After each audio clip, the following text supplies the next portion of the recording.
उत्तर प्रदेश की कुंडा विधानसभा सीट से क्या राजा भैया इस्तीफा देते नजर आएंगे? इसके पीछे की बड़ी वजह बताएंगे तो आप भी चौंक जाएंगे।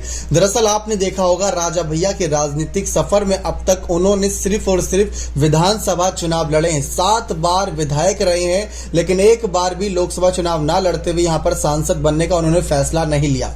एक समय ऐसा था जब वो सांसद बन सकते थे, जेल की सलाखों के पीछे थे, लेकिन इसके बावजूद भी वो चुनाव नहीं लड़े थे। जी हाँ, लेकिन इस बार क्या 2024 के चुनाव में अपनी पार्टी का कद बढ़ाने के लिए राजा भैया खुद लोकसभा चुनाव में उतरेंगे?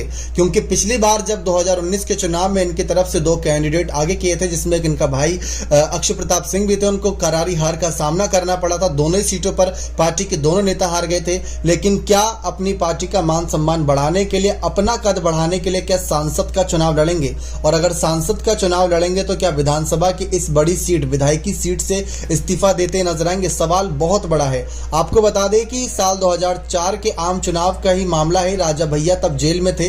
कुंडा विधायक ने बताया कि तब मुलायम सिंह यादव सपा के अध्यक्ष और यूपी के सीएम थे। उन्होंने उनसे सपा के टिकट पर चुनाव लड़ने का ऑफर दिया था लोकसभा चुनाव में। राजा भैया ने कहा कि मैं तब जेल में था, हालांकि फिर भी चुनाव जीत जाता, लेकिन मैं प्रदेश की राजनीति में ही खुश था, इसलिए मुलायम सिंह को मना कर दिया। राजा भैया ने बताया था कि खुद के लिए मना करने के बाद उन्होंने अपने करीबी अक्षय प्रताप सिंह को समाजवादी पार्टी से टिकट दिलवाया और प्रतापगढ़ से विजयी बनाया, सांसद भेजा।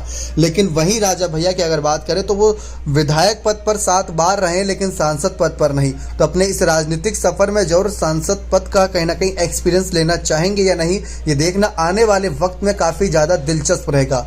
लेकिन जिस तरीके से विधानसभा सीट पर पकड़ जो उनकी थी, वो भी थोड़ी बहुत ढीली पड़ गई थी। इस बार जो विधानसभा चुनाव के नतीजे थे, करीब 1.5 लाख वोट से जीतने का दावा किया था, 25-30 हजार वोटों से जीते थे, ऐसा मीडिया रिपोर्ट से बताया गया था। तो थोड़ा बहुत जो बादशाहत थी वो कम होती नजर आई थी। जो एक आंख मूंद के वाला समर्थन वाली बात थी वो थोड़ा कम था, क्योंकि जो गुलशन यादव थे वो उन्हीं के खिलाफ कैंडिडेट थे जो पहले कभी गुलशन यादव और राजा भैया साथ साथ थे। लेकिन जिस तरीके से राजा भैया की पार्टी का कद लगातार बढ़ रहा है, पहले इनकी तरफ सिर्फ राजा भैया ही विधायक थे, लेकिन 2022 की विधानसभा चुनाव में 2 विधायक हो गए। एमएलसी सीट पर इनके कुछ प्रत्याशी जीत बोलते नजर आए, पंचायत की सीट पर यहां पर इनके प्रत्याशी आगे आते नजर आए, निकाय चुनाव में इनके 3 प्रत्याशी उतारे गए। लेकिन लोकसभा सीट पर क्या इस बार खुद राजा भैया आगे आना चाहेंगे विधानसभा की सीट से इस्तीफा देकर? ये देखना दिलचस्प रहेगा। लेकिन आपकी क्या राय इस मामले पर? क्या सांसदीय सीट पर राजा भैया को अपनी किस्मत आजमानी चाहिए या नहीं? अपना कमेंट सेक्शन में जोड़ दीजिएगा। बहुत बहुत धन्यवाद।